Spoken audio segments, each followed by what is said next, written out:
program for everybody, getting started with Python once again, answering assignment 4.6, which basically the same concept that we were working on earlier regarding the computation of basic pay over the hours with overtime hours pay.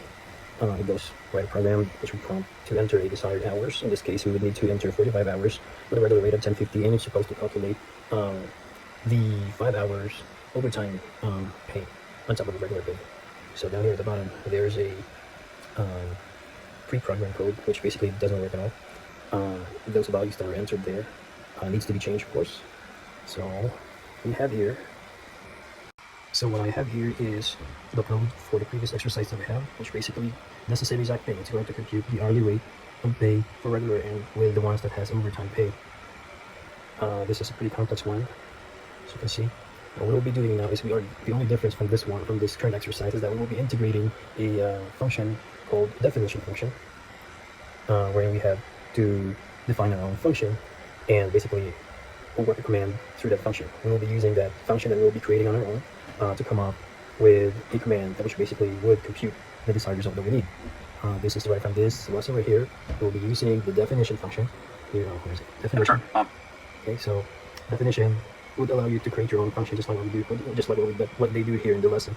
They created their own function, which is basically just like naming your own variable. They pick up their specific name for it, and then through that function down here at the bottom, there's this conditional statement and whatnot, which basically would allow that particular function to work. We're also going to integrate a parameter for our own function. So the parameter goes in here, and this definition function would just redirect or re-invoke that function that we just created. And then it kind of goes on with a program, with a code to compute the function, the return, which is basically give the result of that particular computation within the function that we did. We're going to use the given code that's already in the assessment, and we're going to base the rest of the code from here, from the previous exercise code. This one's pretty complex, so we're just going to have to simplify it. And then put that in here. It's already in here now. We're just going to be naming our variables. We'll just do it again. So there, as you can see, this line right here at the top where it says enter hours, that's for the prompt that will accept inputs for hours, and then we're just going to have to create the input for the rate. So let's name it rs. Okay, rs is equals to the input function of the string enter rate. So we would give it an option to enter your desired rate per hourly rate to compute the salary. Now right here on the third line, where it says p is equals to compute pay, we're going to change the value in here. This is just given value, I suppose, and you could change it to your desired parameters in order for you to work on your program. So the input function would allow entering of strings or integers, but what we wanted to do right now is to accept it to enter a float. Okay, so we are going to convert the value entered in those prompt to become a float. So HRS and then float of convert rate into float. We're going to do the same with the RS in here. Alright, so that's all set for now. That part of the code's been set. Now we're going to go to the definition part of the function, definition code where we are going to define our own function. H and R here is going to pick up whatever that's been entered in the prompt for the HRS and RS, which will then be converted into float. And of course, given that this compute pay right here, as you can see, it will invoke this function here of compute pay, and the parameters entered there, it will just automatically convert whatever value that's been inputted here into these two right at the top, H and R. We're going to create a conditional statement for this. Let's say if the hour input is greater, cursor just away, greater than 40, it should do the following. It's going to, let's say, the going of mult is equals to, let's just change this as this RS into SR instead. SR, so as not to confuse us. Alright, back in there. So we will be basing it from this. Like I said earlier, it's very complicated. You see 3 lines, actually 3 lines of code for the first conditional statement. Instead of doing this whole 3 line here, we are going to just go ahead and simplify it. So let's copy it first.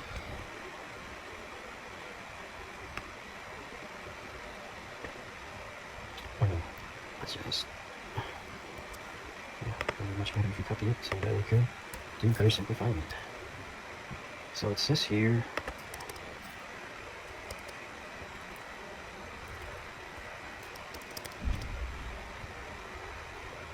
so this is the final command or function, computation for this whole condition. Actually, this is where we will be basing the return value here down at the bottom.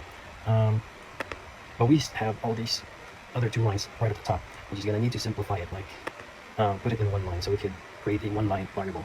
So instead of typing reg here, we're going to put the value of reg, which is already in here, is the rate times hour. So rate multiplied by the hourly rate, or by the hours, okay. And then OTP. So let's remove this line.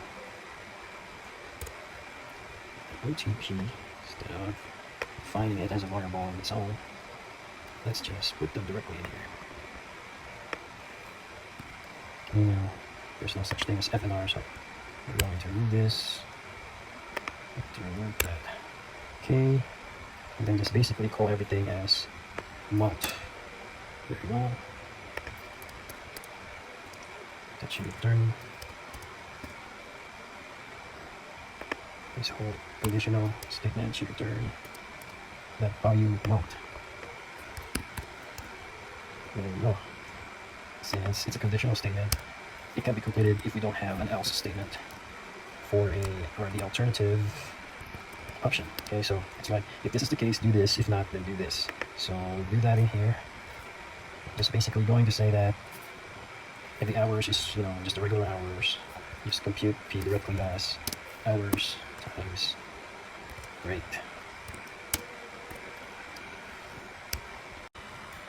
Let's write down return P. To explain it further, this is how it works. Okay, first, this is not going to the ones at the top, the part of this program right at the top, doesn't produce any fruit or result just yet. What's going to happen is, first, Python will run this line of commands here. It will ask for the hours, and then it will ask for the rate, and then it will use this line right here to compute the pay, which is here. It's going to print this part. P is equals, pay is equals to P. The value of P will be dependent on this function right here, compute that pay, which would invoke the upper part of our code that has the function that we just defined. So to compute that, it's going to place the float value of hours to each, and the float value of rate, hourly rate, to R. And then there's the calculation within that function says that if the R is greater than 40, it will do this. So rate times or multiplied by hours, and then it will add whatever the outcome of this, which is hours minus 40 times rate. It would actually do this first, and then this one first, and then multiply them. And then once the result of each side of this additional numerical mathematical expression, or what do you call this, mathematical function, it will just add both. Hence, the result will be calling this right here. Otherwise, if it doesn't fall within this condition that it's greater than 40 hours, it would do this.